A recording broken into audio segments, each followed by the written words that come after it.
This video was made possible by Gamersgate.com. Download games anytime, anywhere. Skip it up and that up. So Valve has released the specifications of the prototype Steam machines. Keyword there is prototype.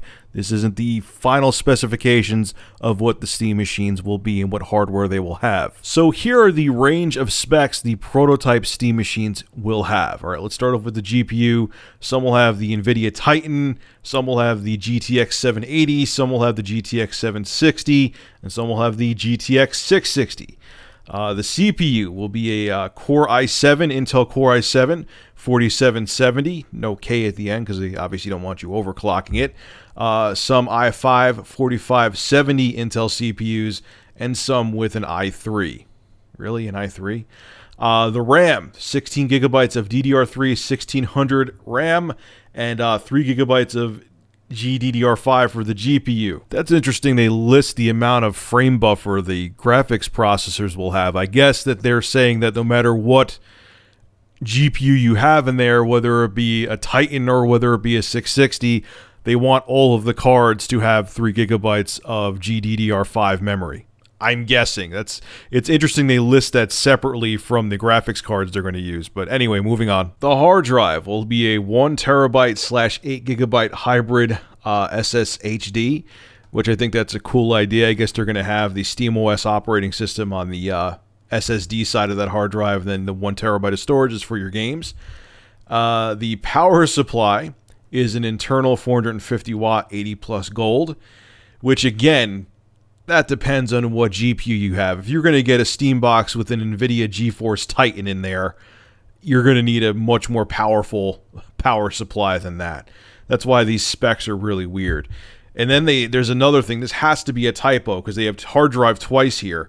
They list hard drive again, and it's going to have 35 gigabytes of hard drive space in the second listing, which that has to be wrong. So I'm just going to say that's a screw up and a typo. And then they give the dimensions of the Steam box, which, again, these can't be set in stone because it depends on the hardware you have in there. Approximately, okay, they say approximately, 12 inches by 12.4 inches by 2.9 inches high. Again, that has to be dependent on what hardware is going to be in your Steam box. And Valve also made a statement on why they're going to have multiple variations of the Steam machine hardware. I think I've been calling it Steam box, but anyway, this is what they said. To be clear, this design is not meant to serve the needs of all of the tens of millions of Steam users. It may, however, be the kind of machine that a significant percentage of Steam users would actually want to purchase, those who want plenty of performance and a high-end living room package.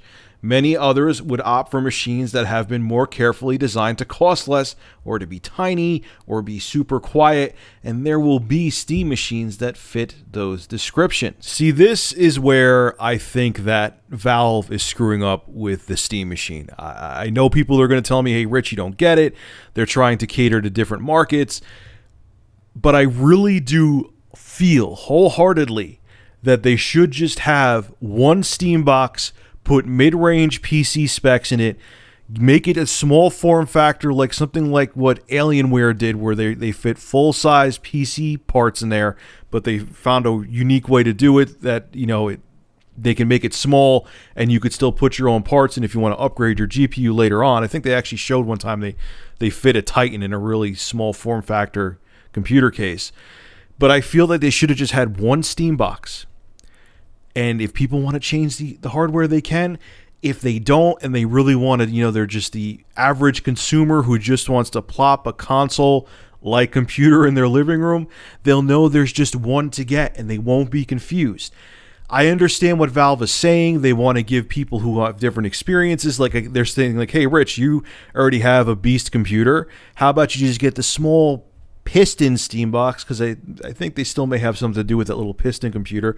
And now you could stream your games to this little small Steam box in your living room.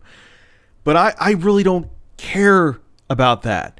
And I think the general consumer now, when they go into a Best Buy and they're like, my son Timmy wants the, you know, I'm getting him a game console for Christmas. I'm kind of interested, or he's kind of interested in the Steam machine. And when they see 80 of these damn things or more, and one of them has a GTX Titan in it, one of them has a 770 in it, one of them has a 660, one of them has a Core i7, a Core i5, a Core i3. The average consumer doesn't know about all those varying specs and doesn't give a shit about them, and they're going to be like, I don't even know where to begin. Screw it. Is there a PlayStation 4 in stock? Is there an Xbox One in stock? I understand what Steam's approach is. They want to give varying pieces of hardware for different people who have different needs. But we're not the nerd consumer, which is me and a lot of you guys, let's face it, isn't the one they should be concerned with. They should, because we already have our computers, we're already playing Steam. They should be concerned with the people who are just into gaming, can give a shit about the specs or the tech, don't understand it, and they don't want to get confused and just want to get that one box, bring it home, turn it on, download Steam games, and play. That's who they should be concerned with. So what's your take on this? Do you think Valve is taking the right approach by offering varying Steam machines with varying pieces of hardware and capabilities? Or are you in my camp and think that this might confuse the consumer and hurt their sales in the long run? Make sure to rate, comment, favorite, and subscribe. And as always, thank you for supporting Review Tech USA. Have a good one.